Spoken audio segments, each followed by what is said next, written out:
A relatively new sport, but one that British athletes, fans and TV viewers have been gripped by. Kicking someone in the head doesn't come much better when there's an Olympic gold medal up for grabs. I'm Michael. And I'm John, and the sport of Taekwondo brings its own stunning stories, as well as the glory, the last gasp losses and heartache. But how do you maintain the momentum and success? This is Great British Bosses from Anything But Footy, the podcast speaking to the men and women behind the scenes of sport in the UK. Hi, I'm Paul Buxton. I'm CEO of GB Taekwondo, which is the Olympic and Paralympics performance arm of the sport. And Paul, you're approaching your first anniversary in the job as CEO of British Taekwondo. How would you sum up the first year in charge? I think it's been a really interesting year. I think incredibly difficult year for the team because, of course, normally the first year of an Olympic cycle, there's a little bit of time to reflect on what's happened in Tokyo and to try and reform and reconfigure and re-energize for Paris. But the reality for the team over this last year is they've had to jump straight back in and try and gain ranking points in order to move towards qualification for Paris. So there's been no breathing space really for the team over the last year. So it's been an interesting time to come in, quite challenging, quite a few changes, which probably look relatively minor on the surface, but for the team are quite significant in terms of rules that the team have been trying to adapt to. So kind of an interesting but quite a tricky year to come in. But within all of that, there's been some real positive performances, in particular from some of the upcoming athletes, that makes me confident about success in Paris. Do you think perhaps we underestimated the impact that 1 year delay on the Olympic Games and the Paralympic Games had on the athletes? And then that has meant that organisations like yours have had those additional challenges that they've needed to meet in the year after the Games. It's interesting. I think we talked a lot about the preparation of the team for Tokyo and what it meant to the athletes that were going. I don't think we've probably talked enough about what it meant, not only to the team that are coming back, that are choosing to carry on and go again in Paris, but also some of the younger athletes that may not have had the same access to training during that lockdown period that our elite athletes had. And we certainly see in the next generation of athletes some gaps in their development that are going to be quite hard to overcome. We actually think that's more likely to have an impact on what we do in the LA cycle rather than in the Paris cycle. So there's a multitude of challenges. I think really, the lack of ability for athletes to take a decent break after Tokyo, our more experienced athletes, and then, as I say, sort of for the next generation, there's a different challenge, which is some of the other impacts of that lockdown period rather than necessarily when Tokyo took place. And you came in, Paul, as you say, after Tokyo. And obviously, GB Taekwondo had some huge success there with medals and gold medals and more medals. And it's something that we've seen in London, built from Beijing, London, Rio, into Tokyo. But we also lost Latali Mohammed, who was a well-known Taekwondo and was so successful watching from Tokyo, but he's decided to retire. And of course, Jade Jones, who famously won those 2 gold medals in London and Rio, didn't quite have the success in Tokyo. How have you managed those 2 big names and the decisions that they've made? Obviously, Jade is carrying on. Yeah, I'm lucky, really. I've got a fantastic performance team, so I'm a step removed from the individual management of those athletes. But yeah, I mean, it's great to see Jade committing to go again in Paris. I think I think it'd be amazing to see if she can win again there.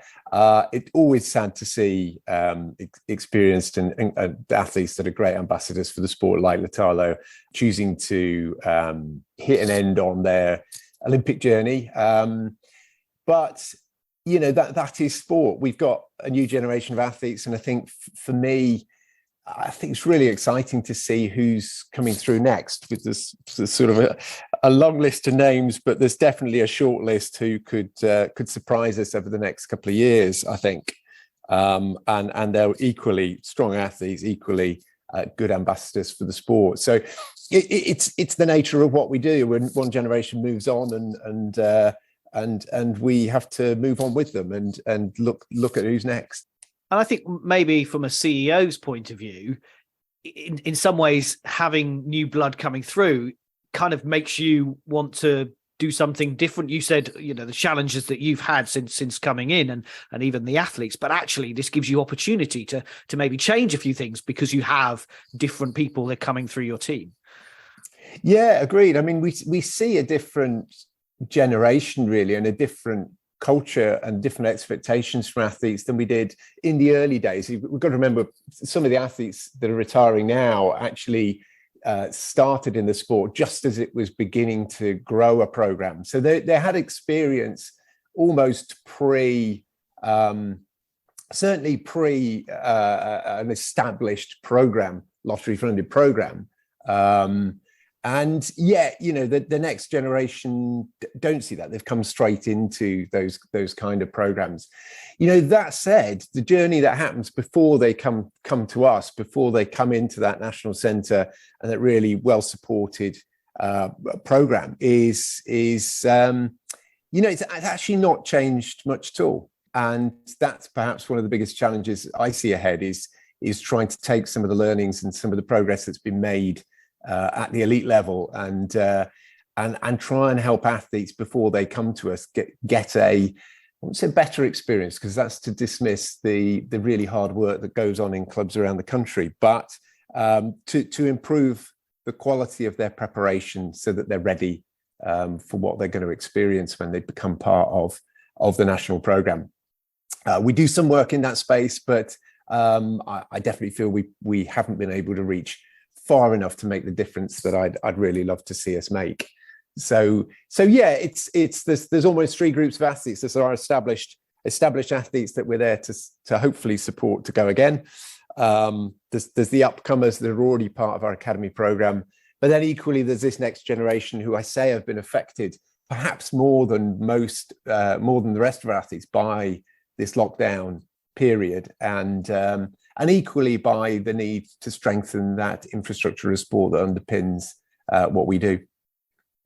And just talking about one of those experienced athletes who is going again, Jade, she joined the SAS. TV viewers will have seen her on Channel 4 recently. Does that terrify you that she's going to perhaps hurt herself jumping out of a helicopter? Or do you think this is fantastic exposure for my sport?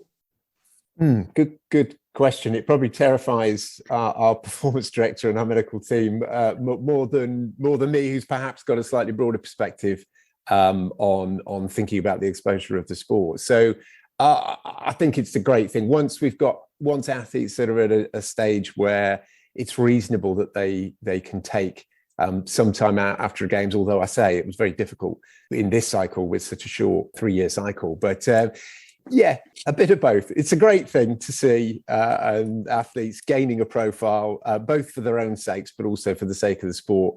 But yeah, it does carry its risks, yes. Okay, don't take offence at this next question, but I know what an athlete does. I know what a coach does. I think I know what a performance director does. What does a CEO do day to day? That's a really good question. I mean, actually, it's probably one that's harder for me to answer the most, because we are not actually a national governing body. We're a performance company, so we have a quite tidy remit. Now that said, of course, I do know all colleagues in other national governing bodies and what they get up to. There's a raft of things. I mean, I find a normal working day can range from sort of firefighting quite immediate issues to trying to hold a line on a longer term strategy and build a longer term strategy with our board. So there's a range of things. And I think it depends so much on the sport and what it's focused on. I mean, for me, it's largely about supporting our performance team. It's about trying to improve the exposure of the sport. It's actually a little bit about trying to help what is an emerging national governing body gain some ground and start to build the wider impact of success on the sport. So the growth and development of the sport as a whole is not my priority, but I am lucky enough to be able to support that emerging national governing body to do that, because I think it's hugely important. So yeah, there's probably not a normal week, but there's certainly plenty to keep us busy. And do you, Paul, review the performance director's performance? Yes. You said earlier you have that removed from the day-to-day management of the athletes, but obviously you as CEO, you're the one who's overseeing the overall performance, if that makes sense. That's right. I mean, I think there's been some interesting discussions about what is the role of CEOs in governing bodies when it comes to high performance programs. High performance programs have generally been led by performance directors who've played a really strong leadership role. But it's almost like supporting a trapeze artist. They're always going to want to push to do something that's more and more challenging. They're taking risks in their day-to-day work. They're having to really, really push themselves to limits. And inevitably, there will be occasions where people fall off that tightrope. And I think my job or the job of a CEO is firstly to make sure that the challenge that they're undertaking is reasonable and sensible. It's secondly to give them the support and confidence to go and do what is an incredibly difficult job. And it's thirdly to make sure you're there to catch people if they fall. And you mentioned that GB Taekwondo is a new sport. 2002, I think GB Taekwondo was established as an organisation. Does that actually benefit you, Paul, that you don't have this whole heritage? That some sports that we've seen in recent times and spoken to CEOs here on Great British Bosses, that they have a lot of heritage that actually is hard work, if that makes sense. Yeah. It's interesting because whilst the company is relatively new and therefore doesn't have that baggage, if we want to call it that, but there is certainly a strong heritage in the sport that we do bump into a lot. And if I take a really practical example, we have athletes coming into the high performance program from different forms of Taekwondo.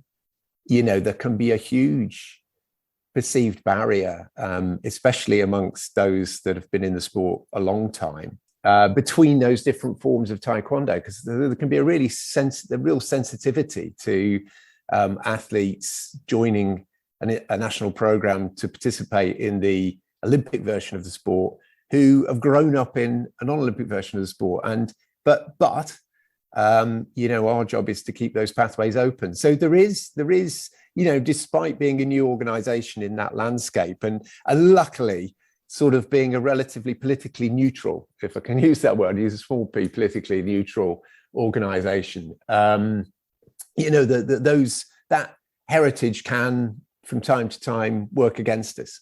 That said, I think what we've been trying to do is embrace it as much as we can and sort of celebrate it as well. For all the challenges, there's good things too. For example, we can talk about a belt system in Taekwondo, and I know some of our coaches might get frustrated that what's being taught through that syllabus is not necessarily preparing athletes brilliantly for joining the National Academy. That said, as a system to motivate improvement in the sport, it's a great thing. It's just a question of how we embrace some of that heritage in a way that's helpful for young aspiring athletes to work towards the national program. And just to build on that and talking about Olympic Taekwondo specifically, 1988 and 1992, to give a potted history of Taekwondo and the Olympics, it was a demonstration sport. Finally, it became a full sport in Sydney in 2000. GB win their first medal in 2008. And then at the last games, you have 8 medal events. You come back with 3 medals. Does that show that with the right support, the right funding, the right leadership, the right structure, that actually within a couple of decades, we could take any sport, let's say basketball at the moment, and we could get them to the Olympic podium with the right support? That's a really good question. And not to mention, actually, in Tokyo, we also, it was a first for being part of the Paralympic program, and two medals won there. That's the very first Paralympic Games that Taekwondo became a part of, which I think sort of reinforces the question you're asking, which is I think if you do establish a system or figure out a way of doing high performance, then yes, it can create sustained success. And in many ways, I think that's really what lottery, not just lottery funding, but the way lottery funding has been managed and distributed has done. It's enabled people to not just fund success when it happens, but build systems that make the chances of success much higher for aspiring British athletes. And I think that's absolutely what I see as our responsibility. And it's great to see how some of the method and the learnings from the Olympic environment can be applied in the Paralympic environment very quickly and make that difference. Whether that can be done exactly the same in other sports, I think is a really difficult question. I think we're probably quite lucky that as a relatively small sport, any money coming in was transformational from the word go. Whereas I think it's much harder to make those transformational changes in sports where there is a very bigger established program and ways of working. Yeah, I've been to your performance centre in Manchester on numerous occasions. I just wonder whether every member of your team, when they walk in and they see a big picture of Sarah Stevenson, just kind of give her a little glance and thank her for what she did in Beijing, and that bronze medal, which wasn't without drama, as we recall, because that set a whole program going. And I guess that's kind of what I was saying. Could we get a program going for some of these non-traditional sports like volleyball, basketball, breaking, for example, which is now on the Olympic program? Yeah, I mean, definitely. I actually think what we start to see in breaking, the major event recently up in Manchester, I think you can definitely take the learnings of the last 20 years plus of work across Olympic and Paralympic sports and apply them to those sports and accelerate their development really quickly. I mean, I would normally say I think it takes 8 years to build a system before that system is really having an impact on the level of impact that we'd like to see, a systematic impact on athletes. Whether we can do that quicker, now we know an awful lot more as a system, is a good question. I think we can, but equally there are sports, in particular the team sports, where the whole process of qualification takes a long time in its own right. So just getting from the point of making a difference to athletes to them actually being on that stage performing it's time consuming. It's got to be a sustained commitment to make those things happen, I think. We're talking to Paul Buxton, CEO of GB Taekwondo. This is Great British Bosses from Anything But Footy. Are you a fan of Taekwondo, Paul? Yeah, oh, absolutely. Yeah. Does it matter? Does it matter if the CEO is a fan or takes part? Have you kicked anyone in the head? You know what? I'm not flexible enough to kick anyone. Good question. I think you do have to be a fan. You have to be a fan of sport, and you have to be a fan of the sport that you commit to getting involved in. I was lucky enough in the really early days leading up to London to work with Gary Hall, the performance director, and the team at GB Taekwondo before, in the days before Beijing, about 2006 to right through to 2012. As a, from an investment side and just to help them establish the program. And I think just through that period, I became a big fan of what they were doing, a big fan of the sport and all the characters that get involved in it. So whilst I am certainly not capable on the mat, I'm definitely passionate about the sport. Because you were talking to Michael about the system and setting up that system, and you worked at UK Sport, and that's obviously provides advice and guidance and governance as well to organisations like yourself. Yeah, and actually, I was somebody asked me in the team about this the other day. Do I feel that Taekwondo runs through me more than UK Sport after nearly a year in post? And I said I think for me it's always been both. And I say that because I think Taekwondo is one of the children of that world-class system. It's one of the sports that first received some serious recognition and money because we wanted to see success in London. And it's one of the sports that took that opportunity, grabbed it with both hands, and fundamentally changed the fortunes of a group of athletes in the sport. And that didn't happen in all sports, but I think it was one of the great success stories of that, of the program of work that UK Sport undertook, really starting seriously and strategically in sort of 2004-06. So yeah, I don't sort of see the two things as massively distinct. I actually think Taekwondo has probably been one of the good examples of what UK Sport did, and it's now nice to sort of work in that and try and help the sport find the next chapter in that journey. And one thing I think we've learnt more than anything over the last couple of years, Paul, is that elite sport has changed. It's not just about winning medals at the Olympics and Paralympics at all costs now. UK Sport have this medals and more strategy. And I guess that's potentially changed the role of a CEO and the team below you in the performance sector. I think it's changing, and I choose my words carefully because I think at the moment everybody's still in the process of trying to figure out exactly what that means. I think most of us agree with the aspiration that if the nation's going to put serious investment into winning at the highest level and supporting athletes to win at the highest level, then they want to see a broader impact of that success. And I think we all feel, those of us working in it, all feel that's that's certainly possible. There's certainly good things that come from the work that we do.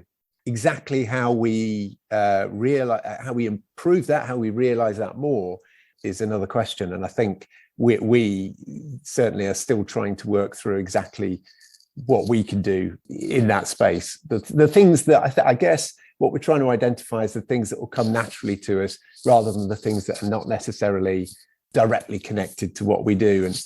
And by that, I mean, for example, just in the last year, we've agreed to support an athlete that very sadly was taken out of Afghanistan as a refugee. And we're supporting him here as a part of our program as a refugee. So it's one of those things that we think we can do that helps and aligns really well with our remit and our day-to-day work. So I think we as an organisation, I think it's true across sport, have got a fair bit to do to really understand what medals and more means to us. And that's not necessarily all of us collectively, but each of us individually, what it means and what we can do to realise the positive effect of succeeding in sport. UK Sport brings events to the country, helps bring events to the country. Last year, you in Manchester, you mentioned that with breaking earlier, but you stayed to the European Championships in Manchester for Taekwondo. You've got the World Grand Prix in Manchester coming up later this year as well. How important is it that we have these events in this country? And are we the world's best at putting them on? Let's big ourselves up here. It's really interesting, actually. I think both in terms of major events and in terms of running high performance programs, I think we were definitely the world's best. And I'd say we're still there, but it's getting harder to stay there.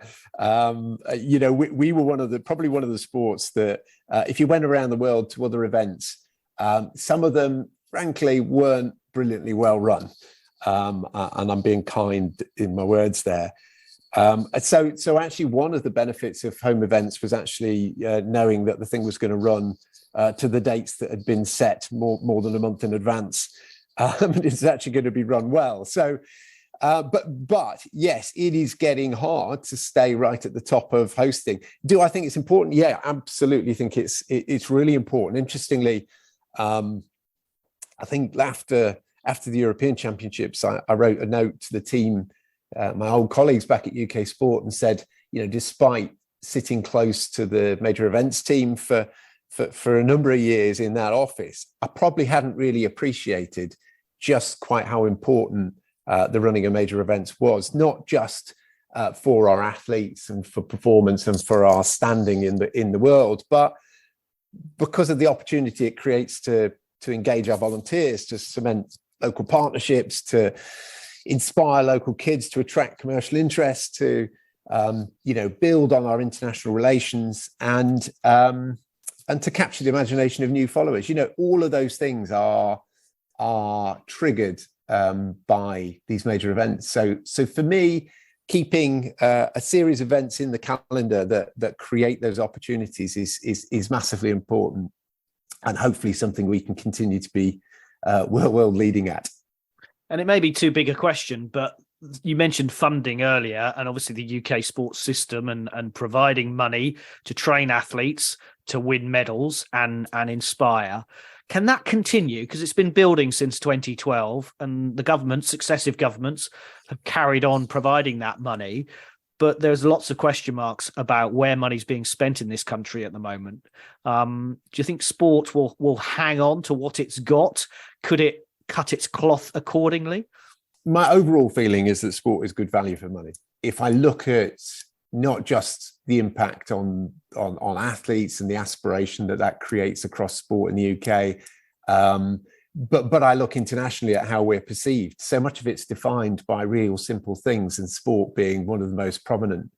I do remember going out to support the holding camp in Rio and talking to some people involved in sport in actually in Belo Horizonte, where the holding camp was, and they said, "Oh, we just love how you Brits do things." And I said, "Well, what do you mean?" And they said, "Well, you just know how to run stuff." I said, "Okay, well, why do you think that?" And they said, "Well, just our experience of London 2012 and how the games were run." So they take that experience of seeing how we do in sport, or how we run events, or how our athletes perform, and they relate it to how the country is perceived as a whole. So I think for me, it's a relatively small amount of money for the impact that it can have on the global perceptions of the UK and what that means to trade and all sorts of things. So for that reason, I think it's good value for government. I also think we have an obligation to try and support the aspirations of young British athletes, and I hope long may that continue. So I think there's a great case to still be made, although we recognise that there are a huge number of other pulls on public funding that are going to make it a tough argument. Let's look to the future. If we were to kind of predict what the GB Taekwondo team was going to look like in Brisbane in 2032 at the Olympics and the Paralympics, are those athletes maybe now kickboxing or watching MMA, UFC? Are those kind of pursuit sports that you can potentially recruit from? Definitely. I mean, we're always keen to keep, whilst working with World Taekwondo in its purest sense, to try and build its systems and networks of support for young athletes. We also want to keep the door as wide open as possible. And we see ourselves as a champion, not just for Taekwondo, but for those that want to pursue a combat sport and martial arts as a whole. So it's an interesting balance between, most sports will probably work within their traditional pathways and then provide some wider recruitment opportunities. For us, there's probably an equal weighting. We want to work with those traditional pathways, but equally, we want to keep the doors wide open and find the right ways of doing that. So yeah, I'd imagine quite a few of the athletes that hopefully will be with us in Brisbane may not have found the sport yet. And that's probably a part of our job over the coming years. Bit of work, obviously, to do before Brisbane, Los Angeles, and John and I were at UK Sport, your former stomping ground, relatively recently, and they described Paris 2024 as hurtling towards us. Does it feel like you're hurtling towards another Olympics and Paralympics at that centre, that fantastic centre in Manchester? Yeah, definitely. I think it's frightening now. A lot of the international qualification systems for most sports, and certainly for ours, require athletes to build ranking points and ranking positions in order to gain the best routes to qualification. And that's already started. So I think at the same time, probably the one that feels like it's hurtling towards me almost more than Paris is LA. And I say that because I think, you know, it's very easy to focus on the here and now. We've got a strong group of athletes that are going to go forward who've already been successful in Tokyo, as well as some interesting athletes on the cusp of that. You know, LA, we're really talking about that next generation, and I don't think we can underestimate the urgency to help them on that journey. That journey is you know, we're not that far away from it, and so that's the one that I probably almost feel more pressure from than Paris. Absolutely incredible, Paul. I think you're the first person to tell us that LA is not that far away. We can't absolutely wait to see what you guys do in Paris and LA and Brisbane. Thank you so much, Paul Buxton, CEO of GB Taekwondo, for talking to Great British Bosses. Thank you both for inviting me. Thank you.